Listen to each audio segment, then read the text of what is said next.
In the dead of night, a whisper slices through the air. Unseen and unheard, it penetrates the world's most sophisticated air defenses. This phantom can deliver a payload powerful enough to alter the course of history, yet remain as elusive as a shadow. At $2 billion per aircraft, it's the most expensive plane ever built. How does a 50-meter wide giant become invisible to radar? And why does it look like it flew straight out of a sci-fi movie? Hey, I'm your host Regis, and today we're diving into the secrets of the B-2 Spirit, the stealth bomber that revolutionized aerial warfare. From its Cold War origins to its cutting-edge technology, we'll discover how this ghostly giant changed the game of global security.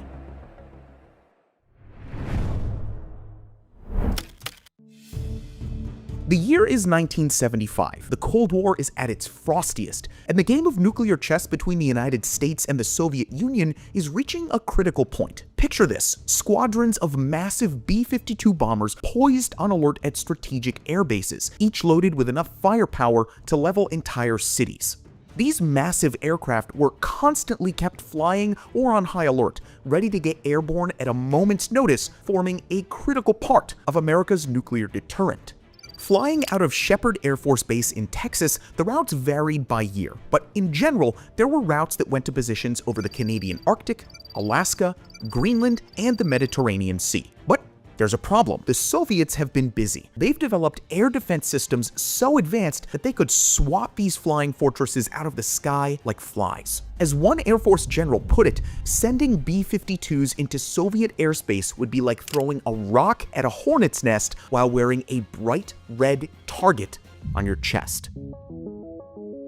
So what do you do when your unstoppable force is starting to encounter an immovable object in the form of an even stronger defense? You change the game entirely. Enter the Advanced Technology Bomber Program, or ATB. The goal? Create a bomber that could slip past Soviet defenses like a ghost, delivering its payload before the enemy even knew it was there. It was kind of like trying to build an invisible elephant, a seemingly impossible task that had engineers scratching their heads. But this wasn't just about maintaining military superiority. It was about preserving the delicate balance of power that kept the Cold War from turning hot. You see, the whole concept of nuclear deterrence relied on the ability to strike back if attacked. If the Soviets thought that they could neutralize America's bomber fleet, the risk of a first strike increased dramatically. Now, little did anyone know, the solution to this problem had actually already been dreamed up decades earlier, and then quite literally smashed to pieces. Let's rewind the clock back to 1946. World War II has just ended, and while most of America is focused on building cars and suburban houses, one man is obsessed with a different kind of construction. His name? Jack Northrop, and his vision? The flying wing. Imagine an aircraft that's all wing. No fuselage, no tail, just one sweeping aerodynamic shape. It looked like something out of a sci-fi magazine, but Northrop was convinced it was the future of aviation.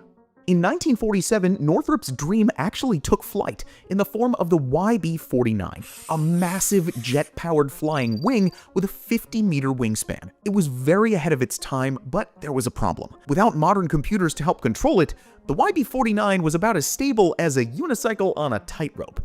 The Air Force wasn't impressed, and in a decision that must have felt like a gut punch to Northrop, they ordered all YB-49s destroyed in 1949. Yeah, you heard me right. These flying wings were all destroyed, which gives you an insight into the aggressive research and development approach of the United States Department of Defense.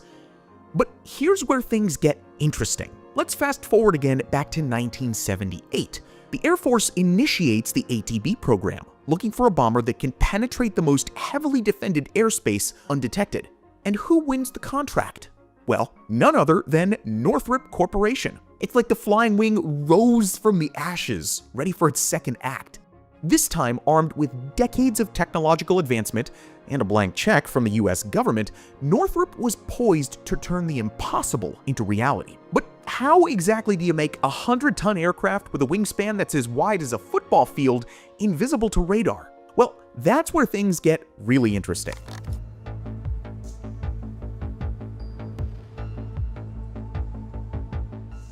Okay, first things first, we have got to talk about that iconic shape. The B-2 looks like it flew straight out of a sci-fi movie, and there's good reason for that. The B-2s are Jack Northrop's flying wing concept from the 1940s cranked up to 11. But this isn't just about looking cool. Every curve and angle of this bad boy serves a purpose. You see, unlike conventional aircraft with their distinct fuselages and tails, the B-2 is essentially one continuous wing. This shape does two crucial things. It gives the B-2 an incredibly low radar cross-section, that's stealth speak for really hard to spot, and it also provides excellent aerodynamic efficiency, crucial for an aircraft designed to fly halfway around the world without breaking a sweat. Now, let's zoom in on the B-2's materials that give it its stealth capabilities. The real magic happens on the surface. The B-2 skin is coated with top-secret radar-absorbent materials. These aren't your average paints. They're specially designed to absorb radar energy rather than reflect it. It's kind of like the B-2 is wearing an invisibility cloak. A cloak made of materials so classified, I'd probably disappear if I told you about them. As you can see in this radar cross-section diagram, even the way the B-2 is built contributes to its stealthiness. The aircraft's skin is made up of large, smooth panels with minimal seams, because every edge, every corner, every tiny imperfection could potentially reflect radar waves. Think of the B-2's exterior like a sleek sports car. No rough edges, no sharp corners. Just, if that sports car was the size of a warehouse and tried really hard to avoid getting spotted by speeding cameras. Anyway, here's where things get really tricky. As we already mentioned, flying wings are not very stable. Without a tail, they tend to yaw and pitch, which basically means they just kind of tilt to the sides. To solve this, the B-2 used a fly-by-wire system, which is so advanced that it's the literal definition of top secret. This computer-controlled system makes constant adjustments to the aircraft's control surfaces, keeping it stable in flight. It's so sophisticated that the B-2 can pull off maneuvers that would be unthinkable for a plane this size. Imagine you're a radar operator and suddenly your screen just goes blank. Well, that's the Spirit in action. The B-2 packs 4 General Electric F-118 GE100 turbofans, but good luck spotting them. These things are buried deep within the aircraft's body, with the intakes cleverly hidden on top of the wing. Why? Well, because nothing says, "Hey, I'm a plane," quite like a radar beam bouncing off a shiny engine fan blade. The exhaust is cooled and spread over a wide area at the rear of the aircraft, minimizing its infrared signature. It's kind of like the B-2 is tiptoeing through the sky, trying not to leave any footprints. The airframe is made primarily of carbon graphite composite materials, lightweight, strong, and about as radar transparent as you can get without being physically invisible. The aircraft was built in separate sections, then assembled with the precision of a Swiss watchmaker. One tiny misalignment and boom, suddenly you've got a multi-billion-dollar radar reflector instead of a stealth bomber. When the B-2 was finally unveiled on November 22nd, 1988, it was kind of like showing the world a glimpse of the future. As it rolled out of its hangar, you can almost hear the collective jaws hitting the floor. This was an aircraft that looked like it had been beamed down from a sci-fi movie, ready to rewrite the rules of aerial warfare. The technological array packed into this flying wonder was nothing short of awe-inspiring. With over 130 onboard computers controlling every element of the aircraft, the B-2 wasn't just ahead of its time, it was in a time of its own. It combined a variety of techniques to achieve its near invisibility. Its shape confused radar, its materials absorbed radar energy, and its electronic countermeasures jammed enemy detection systems. This graph dramatically illustrates the B-2's radar signature compared to conventional aircraft. The result? An aircraft with a radar cross-section 1,000 times smaller than that of the B-52, which on a radar screen would be kind of like trying to spot a pigeon. When the B-2 made its maiden flight on July 17, 1989, it proved that all this fancy engineering wasn't just theoretical. This thing could fly, and fly well. It was the culmination of decades of work, from Jack Northrop's early experiments to the cutting-edge technology of the 1980s. The B-2 Spirit wasn't just a new aircraft. It was a revolution in aviation, a flying testament to human ingenuity and perseverance. Now, let's talk about the capabilities and performance that this beast has, because in addition to stealth, the B-2 Spirit is a highly capable asset made to carry out missions deep in hostile territory. First up, let's talk everyone's favorite, payload. It can carry 20 tons of bombs. Basically, imagine squeezing 10 sedans into its belly. And we're not talking about just conventional bombs here. The B-2 is part of America's nuclear deterrent strategy.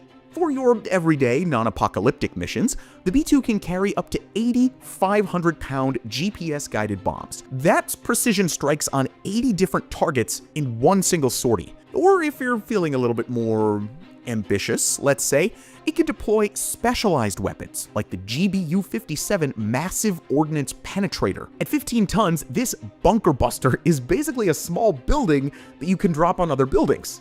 Kind of like the Air Force's way of saying, we don't care how deep you dig, we can still reach you.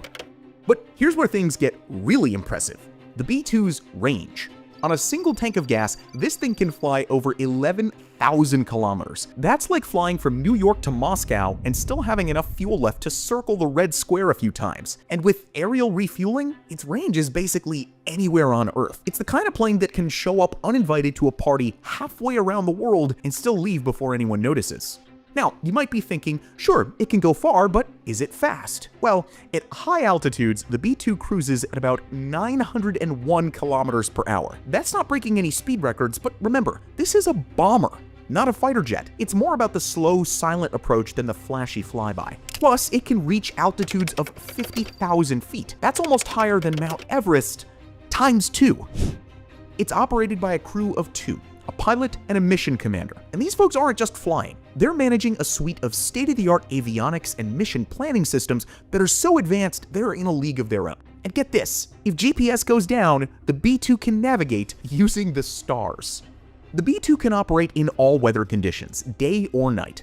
Its advanced radar system, which has been very controversial, allows it to perform terrain forming and terrain avoidance maneuvers automatically. But how much does it cost to have this kind of bomber in your fleet? Each B-2 costs about $2 billion per aircraft, which is more than the entire GDP of some small countries. That's billion with a B. To put that into perspective, you could buy about 5,000 average American homes for the price of one B-2. So why is it so expensive? Well, it's a perfect storm of costly factors. For starters, the technology is cutting edge. We're talking materials and systems that probably won't be declassified until our grandkids are old enough to vote. Then there's the exclusivity factor. Only 21 have ever been built. Maintenance is another budget buster. That radar-absorbing skin, well, it needs to be reapplied regularly. And let's not forget about the constant upgrades. The B-2 of today is far more advanced than the one that rolled out back in the 80s. It somehow managed to age forward, getting younger and more capable. But is it worth it? Well, that's the multi-billion-dollar question. Supporters argue that the B-2's unique capabilities justify the cost. After all, how do you put a price tag on the ability to strike anywhere on the Earth without being detected? But even stealth aircraft can't hide from aging. The Air Force is already eyeing its replacement, the B-21 Raider, the next evolution of stealth technology. The B-21 Raider is to play multiple roles as an intercontinental strategic bomber and intelligence collection hub, hooked up to a larger network to make it the first 6th-generation aircraft of its kind. It's meant to be smaller, more affordable, and easier to maintain than its predecessor, which would allow manufacturing a much larger fleet. So, what do you think about the B-2 bomber? And would you like to learn more about the new advanced B-21 Raider? Let us know your thoughts in the comments down below. And if you love learning about projects that push the limits of technology, make sure that you're subscribed to MegaBuilds. As always, thank you so much for watching, and we'll see you in the next video.